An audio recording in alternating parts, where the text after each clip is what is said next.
Mark Reynolds, and Detective Liam O'Connor, never imagined their lives would intertwine with Liverpool's most dangerous drug mafia. But when the city's shadowy underworld begins to tighten its grip, each finds themselves pulled into a deadly game where trust is scarce and every move could be their last. Liverpool has long been a city of resilience, shaped by its working-class roots and proud cultural identity.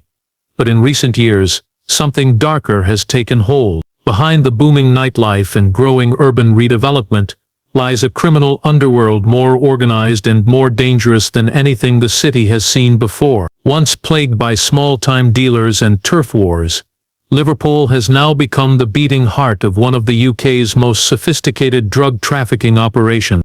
The rise of these networks didn't happen overnight. Over the past decade, police noticed a shift in the way drugs were being moved and sold. The old rules no longer applied. Young gang members, once easy to track through flashy social media posts and visible street activity, had been replaced by a new generation of operators who avoided the spotlight entirely. These were individuals who understood both crime and technology, using encrypted phones, burner accounts, and digital currencies to cover their tracks. Gone were the street corner sales and gang tags. In their place, quiet, efficient supply chains that stretched across cities, countries, and even continents. This evolution didn't just make law enforcement's job harder, it turned every investigation into a race against time. By the time police identified a dealer, the shipment had already changed hands 3 times, passed through multiple safe houses, and crossed several borders. Surveillance teams found themselves chasing shadows. Raids that once netted kilos of drugs now uncovered empty apartments and hastily wiped laptops. What makes Liverpool's criminal network so unique is their level of organization. This isn't just a loose group of criminals, it's a multi-layered system, with distinct roles, from importers and distributors to tech specialists and financial handlers. Each part is isolated from the other, ensuring that if one segment is caught, the rest keeps moving. The city's location also plays a role.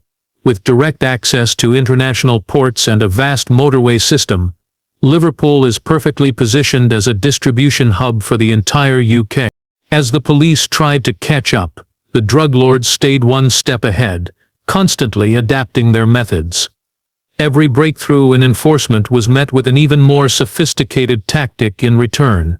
Liverpool, without warning, had become the center of a new kind of war.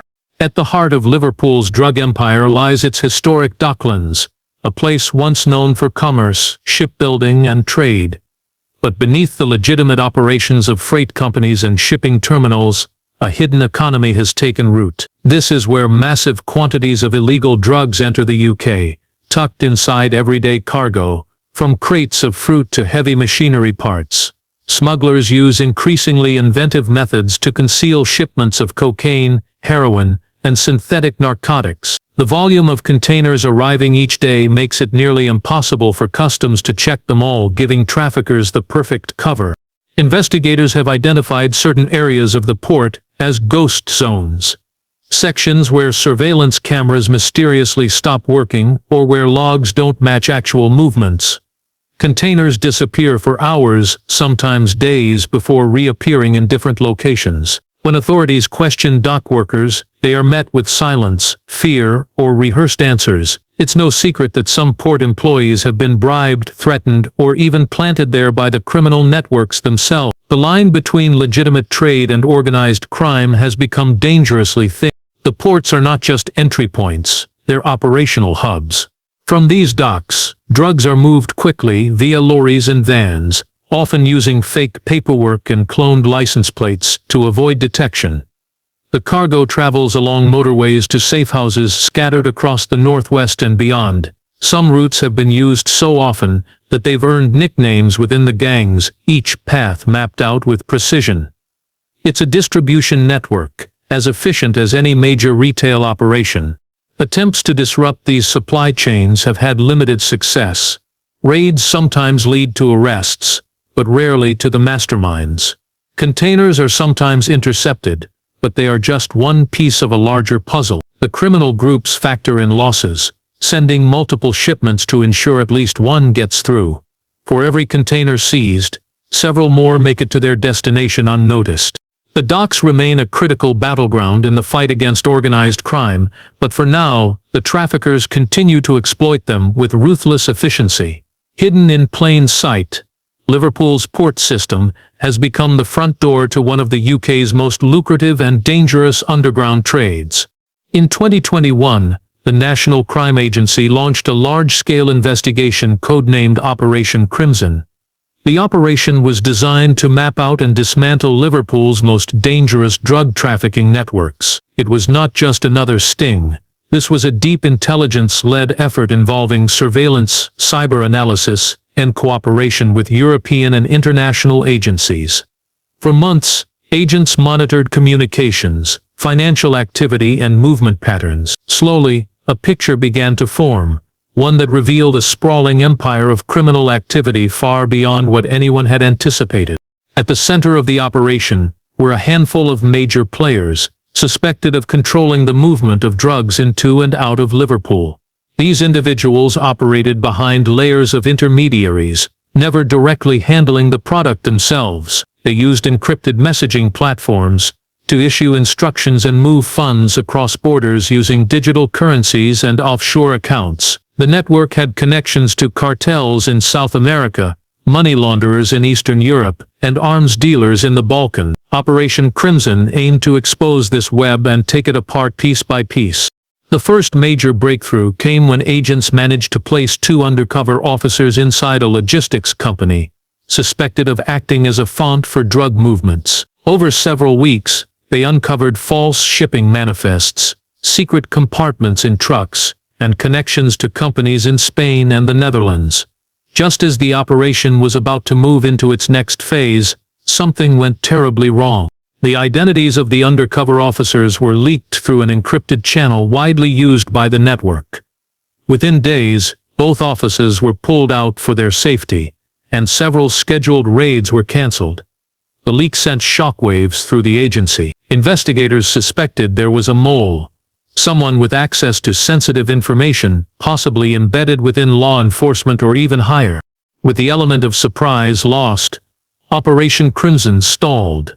Several suspects went underground, and safe houses were cleared out overnight. The setback was a painful reminder of just how advanced and well-informed the criminal networks had become. The failure didn't just cost valuable time and resources, it exposed the fragility of the fight against Liverpool's drug empires. For law enforcement, the message was clear. They were up against an enemy that was not only dangerous but deeply embedded and constantly watching. As the investigation into Liverpool's drug networks deepened, one unexpected thread began to stand out: frequent, unexplained connections to criminal groups based in the Balkans. Through intercepted messages and international financial records, investigators began to trace a pattern. Shipments arriving in Liverpool often originated in ports controlled by Balkan cartels. These groups were not only supplying drugs, but actively shaping the logistics and structure of the British networks. What had started as a local drug problem was quickly revealing itself as part of a global criminal alliance. The Balkan connection was more than just a supplier-client relationship. It was a partnership. High-ranking members of the Liverpool networks were seen traveling regularly to cities like Belgrade, Tirana, and Podgorica. Surveillance teams later confirmed that meetings were taking place in rented villas, private clubs, and luxury hotels. These weren't casual visits. These were strategy sessions. The groups discussed territory, distribution, pricing, and even how to avoid specific police tactics. It was organized crime operating like an international business. In one intercepted communication, a Liverpool gang member asked for reinforcements from his Balkan counterpart. A week later, 3 men arrived in Manchester and were quickly linked to a series of violent incidents targeting rival gangs. It became clear that the Balkan cartels were providing not just drugs but muscle, training, and enforcement. Their presence brought a new level of brutality to the UK's drug landscape: precise, ruthless, and efficient. What alarmed UK intelligence even more was the scale of money moving back and forth, Funds were transferred through cryptocurrency wallets. Real estate money laundering became riskier and more traceable. Liverpool's drug networks evolved. Their answer was cryptocurrency. Fast, borderless, and difficult to regulate. Digital currency offered the perfect solution for cleaning millions in drug profits. While older criminals stuck to cash and offshore banks, the new generation of traffickers embraced blockchain, turning Liverpool into an unexpected hotspot for crypto-driven crime. At first, the transactions seemed random, small amounts sent between thousands of wallets. But investigators, using blockchain analysis tools, began to notice patterns. Wallets tied to known traffickers were interacting with online casinos, NFT platforms, and obscure crypto exchanges in countries with weak financial oversight. These platforms acted like laundromats. Dirty money went in and came out clean, often converted into luxury goods or funneled into high-value real estate. In one major discovery, a single digital wallet was found to contain over 80 million pounds in assets, linked to heroin and cocaine sales stretching from Liverpool to Glasgow, Manchester, and London. The wallet had been active for over 2 years without detection. By the time authorities prepared to freeze it, the balance had already been drained, converted into privacy coins, and scattered across dozens of smaller wallets within hours. The criminals behind the transactions used sophisticated methods to stay hidden. They employed crypto mules, individuals who knowingly or unknowingly received transfers and moved funds through multiple accounts. Some were university students promised easy money. Others were foreign nationals offered work through fake tech firms. Each person added another layer between the money's origin and destination. These digital schemes were supported by entire teams of specialists. Some traffickers hired freelance coders and blockchain experts to help design laundering systems that were virtually impossible to unravel. One seized laptop revealed a custom-built dashboard that tracked crypto transactions in real time, flagged risky wallets, and automatically moved money whenever authorities began tracing it. Despite limited regulations, law enforcement was slowly adapting. Specialist cybercrime units were formed. International partnerships were built. But the criminals always seemed one step ahead. They moved fast, changed tactics frequently, and understood the technology better than the people chasing them. In the world of digital finance, Liverpool's drug mafia had found their newest weapon, and they were using it to devastating effect.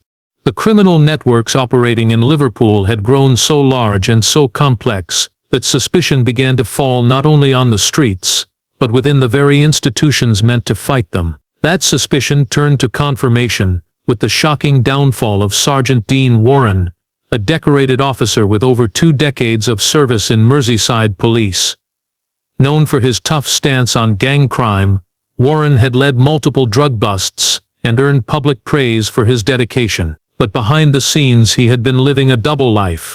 An internal audit first raised red flags, discrepancies in case files, missing evidence, and unusual delays in arrest warrants began to pile up. When investigators dug deeper, they found a pattern. Raids were being cancelled just hours before execution. Suspects vanished before questioning, and tip-offs were mysteriously reaching the criminal underworld. Eventually, a covert internal operation was launched, focusing solely on Warren's activity. What they uncovered was worse than anyone had expected. Financial records showed that Warren had received over £400,000 in untraceable payments through offshore accounts and fake property investments in Spain. The source of the money was tied to a front company connected to the same logistics firms under surveillance for drug trafficking. Surveillance revealed Warren meeting with individuals later confirmed to be mid-level operatives in the Liverpool network. He wasn't just leaking information, he was actively protecting shipments and undermining investigations from within. His arrest sent shockwaves through the police force and beyond. Officers who had worked with him for years were left stunned. Public confidence in Merseyside police took a major hit. But the damage wasn't only reputational. Cases linked to Warren had to be reviewed, reopened, or thrown out entirely. Several suspects walked free due to compromised evidence. More alarming was the possibility that Warren wasn't acting alone. Messages found on encrypted devices hinted at other insiders. still unknown, embedded in different units. Investigators feared a wider breach, possibly involving intelligence analysts, customs officers, or even court personnel. Sergeant Warren's betrayal revealed a harsh reality: no institution was immune. The drug networks weren't just evading the law, they were actively infecting it. And with every corrupt officer, the line between justice and criminality blurred further, putting entire investigations at risk. The discovery of 3 bodies on a quiet stretch of beach in Dorset shocked the local community. At first, it looked like a grim but random crime. 3 men, no identification, no witnesses, and no immediate clues. But within days, forensic analysis revealed their identities. Albanian nationals known to British intelligence as key players in Liverpool's heroin supply chain. All 3 had entered the UK under false passports and had been under intermittent surveillance for months. Their deaths were not random, they were executions, carried out with precision. The nature of the killings suggested a professional job. There were no signs of struggle, and the bodies had been weighed down, likely dropped into the water before washing ashore. What concerned investigators most was the message behind the killing. The men had been working closely with one of the largest Balkan-connected trafficking networks operating out of Liverpool. Their deaths coincided with a sudden and violent shakeup within the city's criminal structure. Just days earlier, encrypted messages intercepted by police hinted at a power struggle. A disagreement over money, territory, or loyalty had triggered a chain reaction.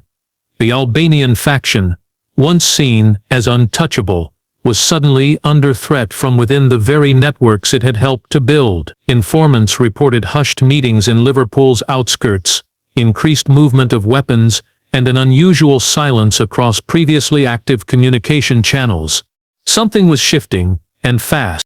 Further investigation revealed that a rival group within Liverpool, made up of younger, tech-savvy traffickers, had begun challenging the old guard. They wanted full control of the heroin pipeline and saw the Albanian operatives as expendable. The killings on the Dorset coast were likely a warning, a demonstration of strength and ruthlessness. This internal conflict posed a new challenge for law enforcement. While gang rivalries often exposed vulnerabilities, they also triggered sudden bursts of violence, murders, disappearances, and public attacks. Intelligence units rushed to assess the threat level. Fearing that the fallout from this power shift could spread across the country, the Dorset murders were not an end, but a beginning. The fragile alliances that held Liverpool's drug empire together were cracking, and as the balance of power shifted, the networks were becoming more unpredictable, more volatile, and infinitely more dangerous. Just when it seemed Liverpool's drug networks had become untouchable, a breakthrough came from an unexpected place.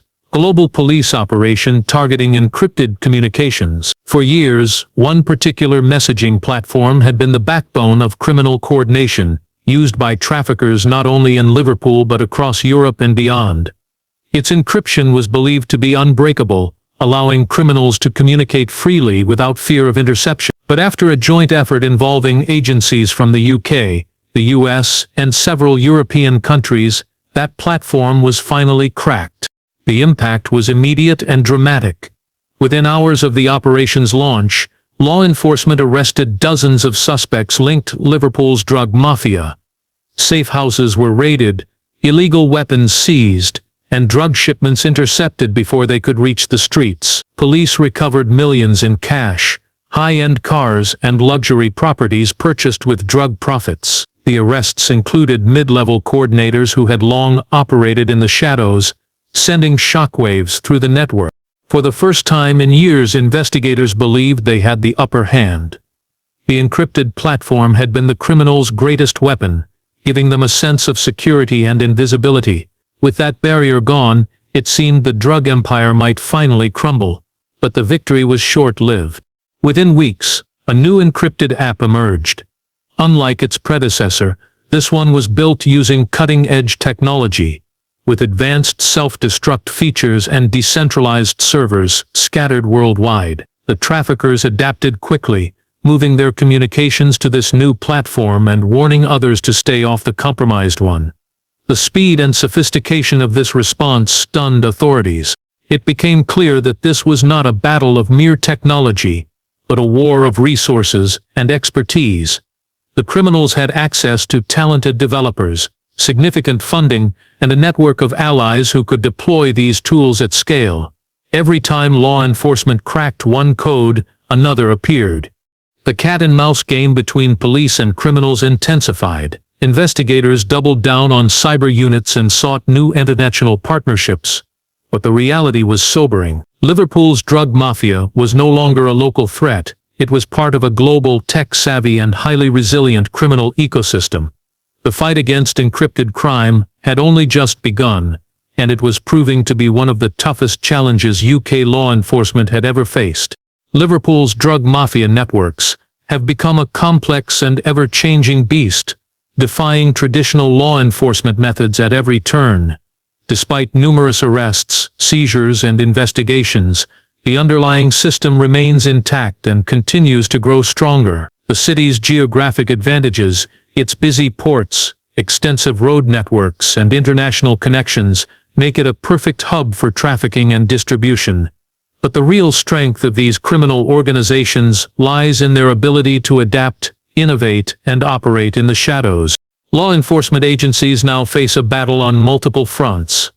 The old models of policing raids, arrests, and street-level intelligence are no longer enough. New technology, from advanced surveillance to AI-driven data analysis, is being deployed to track digital transactions, decode encrypted communications, and predict criminal movements. Still, criminals evolve their tactics just as quickly, using new apps, cryptocurrencies, and offshore entities to stay ahead. The fight has become a high-stakes game of chess, with each side trying to anticipate the other's next move.